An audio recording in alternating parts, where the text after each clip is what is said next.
welcome to the London FC podcast. I'm Daniel Monroy, and I'm here with Stiven, Mikhail, who is that? head coach of the men's team and the technical director of the academy. So, first of all, Steve, I would like to start off. How did you start coaching? I started in 2015, around that time. I was inspired, of course, because I was a player, and I always thought I'd go into coaching. I remember my last game, one of the referees coming up to me and saying, "You're going to be a good coach one day," and that always kind of stuck with me. That's how it started. So, as I'm understanding, that love for football has been there your whole life. How did it start? I can tell you it was 1990 World Cup. My mother was cleaning the house. I was playing, you know, 6, 7 years old. And my mom says, "Oh, Maradona is playing." So she turns on the TV, and the very first image I saw was Roberto Baggio versus Czechoslovakia, that famous goal that he scored. And since then I was intrigued, and that's when I fell in love. Actually, not just with the game, with Roberto Baggio at the same time. So, I know Roberto Baggio is like a striker. What was your position when you started playing soccer?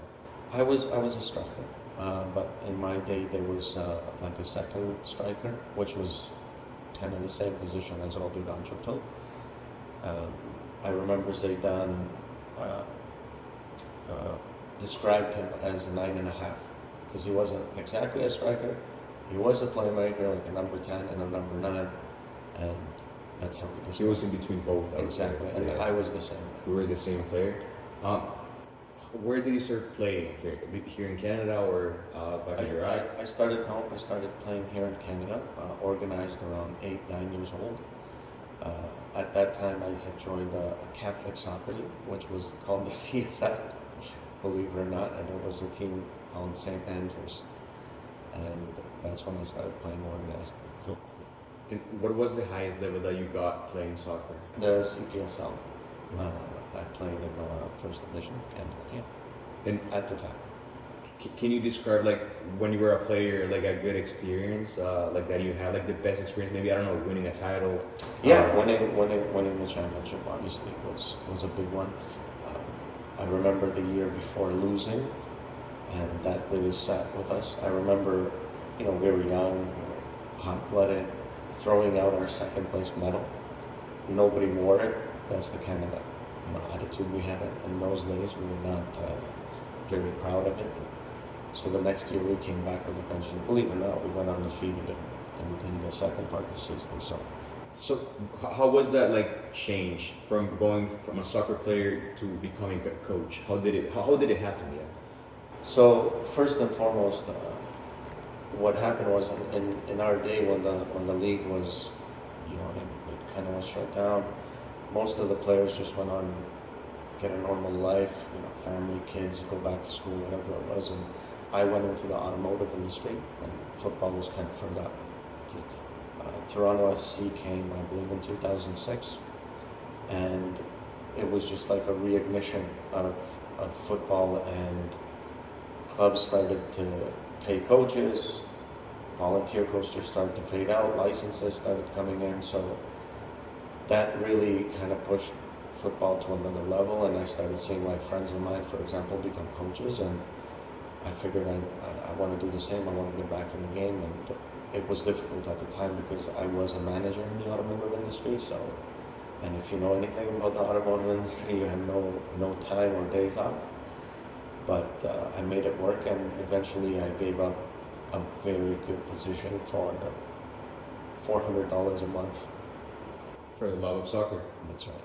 And how is the licensing? I know we were talking before, and you've told me about the licensing and how hard it is. How was your path getting that licensing to become a coach? So I was so when they told me my first job that I started with Richmond Hill, they told me that I need to go get these licenses. And I remember I did Learn to Train, was one of them. Soccer for Life was one of them. But at the time I came in with an attitude of, what are they going to teach me? I've been playing football my whole life, this kind of stuff. And believe it or not, Learn to Train, which is a basic course, I learned something. And I was hooked. From that, I did Soccer for Life. From that onward, I did, of course, your laws of the game, you have to do. and I got into the C license immediately, as quick as I can. I did like a crash course to try and get as many as I can. From the C license in Canada, which I didn't complete, I ended up being fast-tracked for my UFAB. In Europe, if you're a former pro and you can provide paperwork and all that, you could be fast-tracked to the B license, which I was, and I did it in Germany. That one was 4 or 5 years in the making. Doing your UEFA license in Europe is not exactly easy. There is a lot of Canadians that go to, for example, Northern Ireland, Scotland, but even that is not easy to get into. I can't imagine most of them get in on their first try. There's 25 candidates once a year. You're dealing with, for example, an assistant coach at Bayern Munich, and you're coaching in Canada. Yeah. Let's just say below OPDL level, for example. So that's your B license, and then the A license, again, is 20 candidates twice a year, depending on the country. And now they're becoming less and less.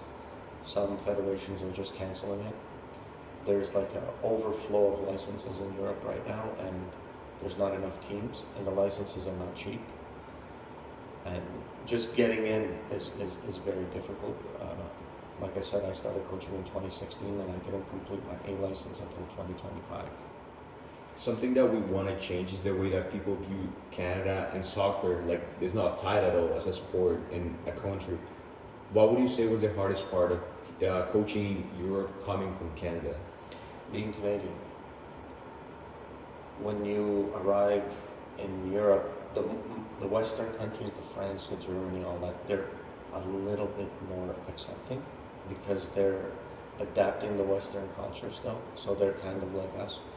But where I started was in Eastern Europe, where they're a little bit behind in terms of progress, if you want to call it.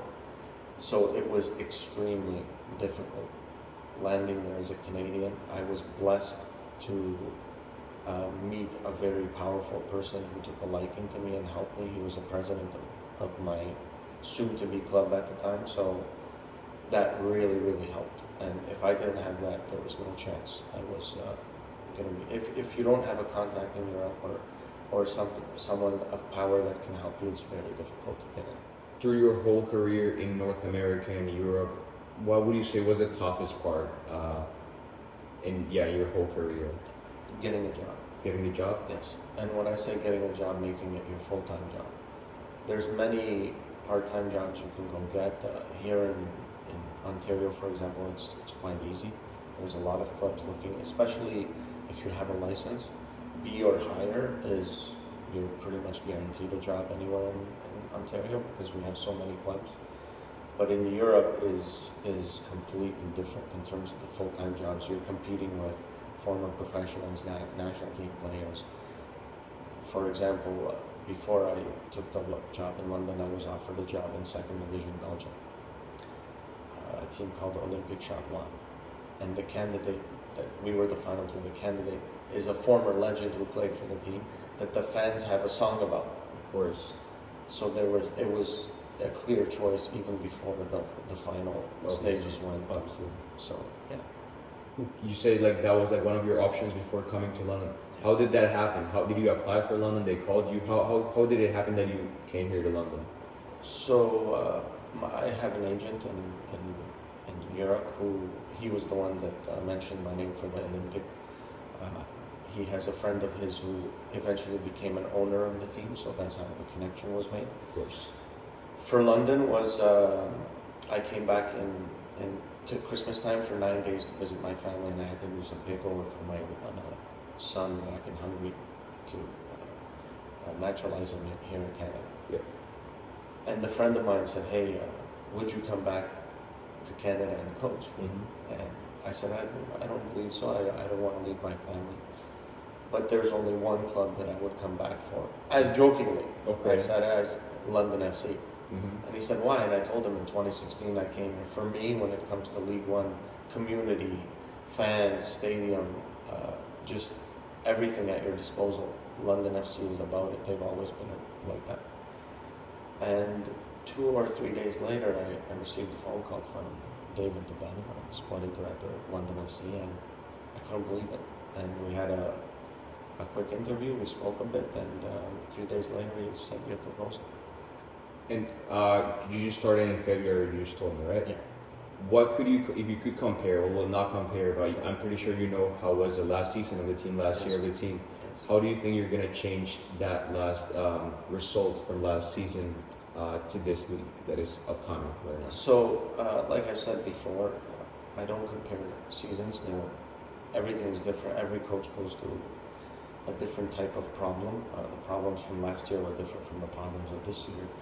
So what I do is when I join a club, I want to see the situation, get into the players' minds. I want to save money, which is one of the most important things. A lot of coaches like to come in and just, I want to change this, I want to change that, I want to change that. And they spend. And then when failure starts to happen, or some type of losses, you have to put yourself in an owner's position sometimes and think, man, I spent all this money and we got 4 losses in a row, or 5 losses in a row, or we lost the locker room, or whatever it is. So I learned that through experience, because I did do that at a club before, and we did have the money and the resources, and I maxed it out. For example, they gave me 20 grand a month or 30 grand a month, and I spent 30 grand a month. And the result was good, but it wasn't where we should have been. Because in Europe, the teams need to submit their financials at the end of the year. So right now, for example, if you see Premier League, whoever finishes at the top usually is the highest spender. Yes. And then it just trickles down. But then you see those odd clubs who are 14th in spending but finish 6th. Yes. And then you're like, oh, that's a coach, that's a manager, that's what I'm looking for as an owner. So coming here with all that experience, that was the first goal, is I want to see the club, I want to see the academy. I would rather take from the academy if I have good enough. Yeah.